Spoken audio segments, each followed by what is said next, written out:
Hey now guys, what is happening?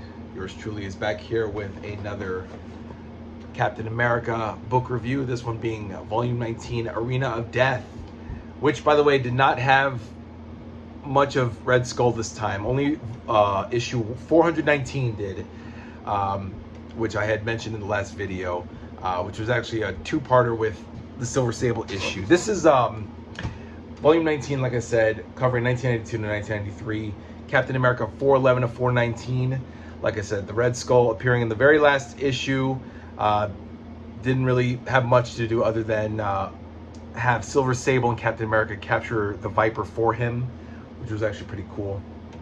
Oh yeah, so let's see. Starting off with 411. Okay, so this is interesting. So 411, 12, and 13 had Captain America, Black Panther, Shang-Chi, the Falcon, and Diamondback go to the AIM, the Advanced Idea Mechanics, Boca Caliente vacation spot. So they're going to attend an expo to help Diamondback get revenge on Snapdragon, who tried to kill her a couple volumes ago. And they end up fighting AIM and a whole bunch of villains, and of course the good guys win and all that stuff. Then from 414 to 417, it's a continued storyline with AIM, but now they're in the Savage Land. So now they got rid of Shang-Chi, and now they replaced Shang-Chi with Kazar. So now it's Black Panther, Cap, of course, Diamondback, the Falcon, and Kazar fighting AIM. So I would say 411 to 417 is a continued storyline. However, you could argue, because it's continued because it involves AIM, but there does feel to be like a cutoff between 413 and 414. So if you guys look in the communities tab, I did that. I put like 411 to 413 / 414 to 417. So you guys can take that as you will, as one continuous storyline, like a 7-part storyline, or 3 stories here, 4 stories there. It's up to you. But it's really cool. At the end, when they get to Savage Land, they fight Terminus again, and they use this bad vibranium ore. Cap and Kazar outsmart Terminus, and it touches the orb, and it just falls apart and goes kablooey.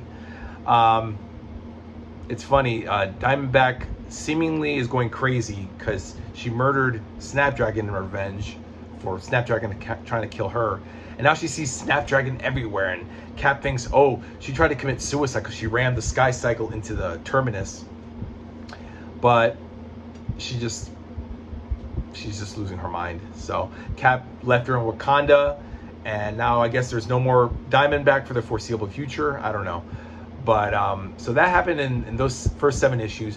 418, we have D-Man, Demolition Man, Dennis Dunphy, finally talking. He finally speaks. He's fighting these underground dudes who are like underneath the Central Park Lagoon, called the Have-Nots, or the one dude's called Brother Have-Not, and like the town is called Zero Town. I guess they're a bunch of homeless people who snuck down underground, like the mole people, which is weird because what I don't understand, guys, is in the last volume, D-Man was fighting his evil doppelganger, which was par for the course during the Infinity War, and he is in the lagoon and he's drowning, but he's falling into the water, and then the doppelganger disappears, but then he just wakes up and he's in the lagoon underground.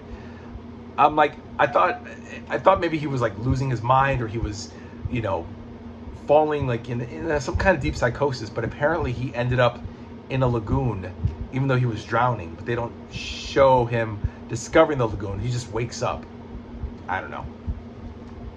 Grunwald's not allowed to answer that, the reasoning behind it, but it's cool because this little kid named Jick Jack helps inspire D-Man to wake up.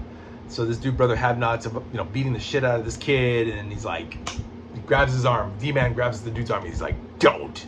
That's his first word since coming back. So from like 400 when he was found up to 418, he finally speaks, And of course he reunites with Cap later, and Cap's like, what? You can speak again. Oh my God, that's so cool. But you know, D-Man, and almost immediately D-Man's like forming sentences, and like they don't show that he just has a breakthrough. He just sees this little boy being abused and he just stops it. Now he can talk. Now he's a chatterbox. That's 418. And then 419 crosses over with Silver Sable 15. And basically Red Skull sets up Cap and Sable to retrieve Viper and have her killed. So apparently Skull's not in love with Viper. Big surprise there. She's not in love with him. He's not in love with her. Even though they were kind of flirting before. It's funny. Skull said something very interesting in the story. He's like, I create chaos in order to start order. You, Viper, he's talking about Viper, likes to create chaos for the sake of chaos. And I'm not about that. I'm not a nihilist like you.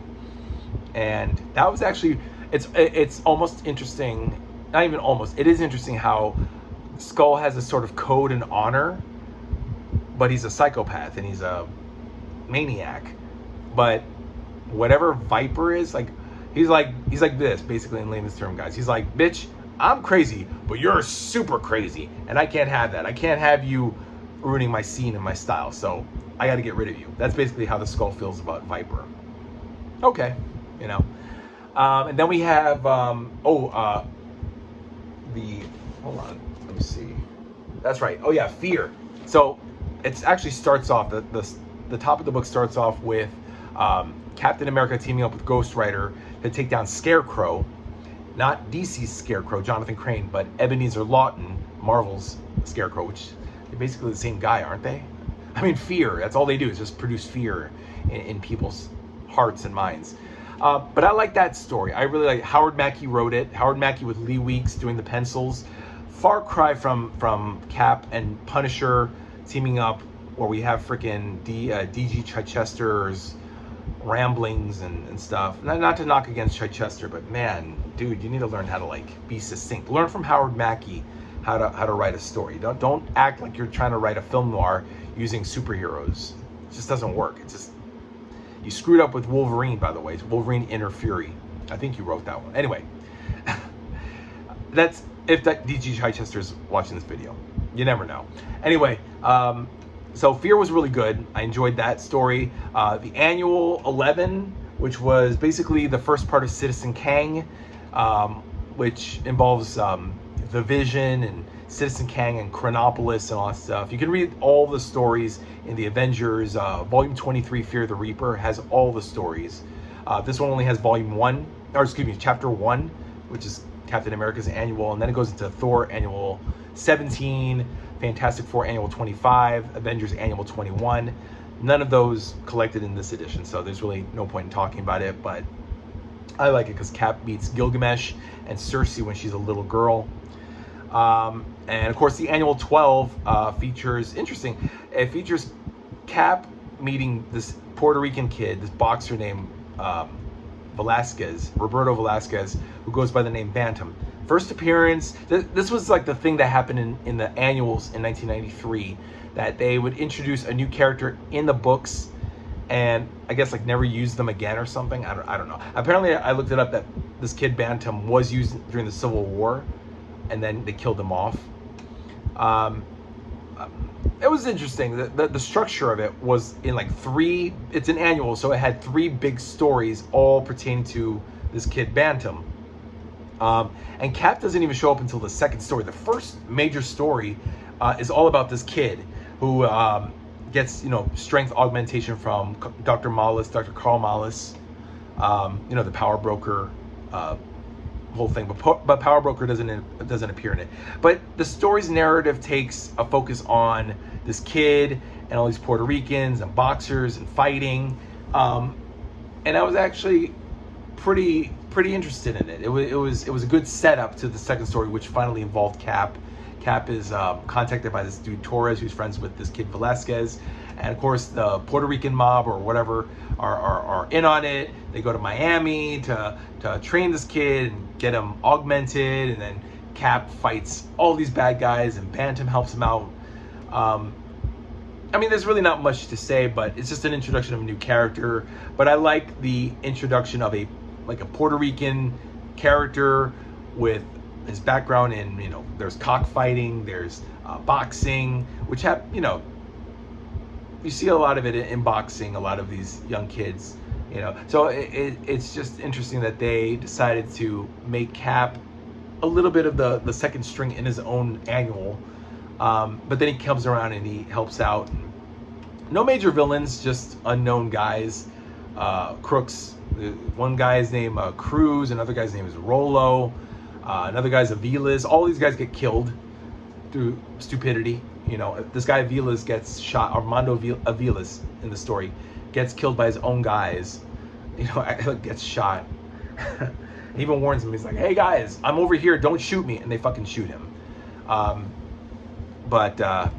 Yeah, that's annual 12 of Captain America. And then what happens? Oh, and then U.S. Agent 1 through 4. U.S. Agent 1 through 4 was just awesome because we finally put an end to Scourge. Mark Gruenwald finally puts an 8-year cap, no pun intended, an 8-year capper, like a stop to Scourge. It's revealed that Scourge is an organization of many Scourges. It's not just one Scourge, it's like many Scourges, like dudes, chicks. And what was really crazy was the guy who masterminded the whole thing was the Angel, not Warren Worthington, but Thomas Holloway from Marvel Comics 1939, guys, from like the Golden Age. They used the Golden Age character to be the mastermind behind Scourge, who is murdering supervillains and criminals. I mean, awesome. That's such a, I didn't see that coming at all. You know, he's like an old man now, and U.S. Agent's like, this old man? Really? Like, this guy is the mastermind? But there's a lot of mayhem going on there. Priscilla Lyons, who was the girlfriend to Nomad, she was Vagabond, was attempting to be one of the Scourges and graduated the academy, the University of Scourge, but she chickened out from her first mission, and that's like the start of the story, and they're trying to kill her. So U.S. Agent has to save her, which is interesting because they did cross paths when Scourge tried to kill the Power Broker, and U.S. Agent saved her life and the Power Broker from Scourge. But really good stuff. 4 issues. It kind of weaves a little because it's like they introduce his brother, but it's not really his brother. This dude Bloodstain claims to be his brother and even has the same face as him. Kind of like Steve Rogers, though, basically. But it's not really his brother because his brother died in Vietnam. So it's like a whole... there are a lot of subplots that just really didn't matter. And I wish they would have just stuck to U.S. Agent and Scourge, and that's it. But overall, guys, fun stories. Again, we're like three volumes away from the end of the first volume of Captain America in 1996. So 3 more years until the show gets the comic book is canceled. Sorry, guys, it's late. I'm very tired. And the quality, of course, is dwindling. It's becoming very. I wouldn't say the stories are being phoned in, but they're just lacking any more dramatic tension. You know, I think this U.S. Agent 1 through 4 limited series was like the last gasp. So, but we'll see. Because this now leads to this one, guys. Fighting Chance Volume 20, covering 1993 to 1995. So we have 2 more years here, and then we have 2 more volumes. 21, Twilight's Last Gleaming, and 22, Man Without a Country. And then I am done with Captain America, guys, and we move on to something else. Daredevil eventually, right over here. But I probably will read Punisher or something to kind of whet my my whistle, my beak, my appetite, if you will, before tackling 21 volumes of Daredevil. All right, guys, that's it. That is Arena of Death. I liked it, and I hope you guys like it too. Check it out. It should still be in your comic book stores. It's relatively a new release. I think it came out 2 or 3 years ago. So yeah, nice cover too. This is from 414. So Kazar's here, Black Panther, Falcon, and Cap. And then this is from the Ghost Rider Captain America Fear story that starts this whole thing, this volume. All right, guys, that's it. Next will be Fighting Chance. So I'll see you, I guess, in 2 days, 2 or 3 days, with another book review of volume 20, guys. So have a good night, and I'll see you next time. Bye.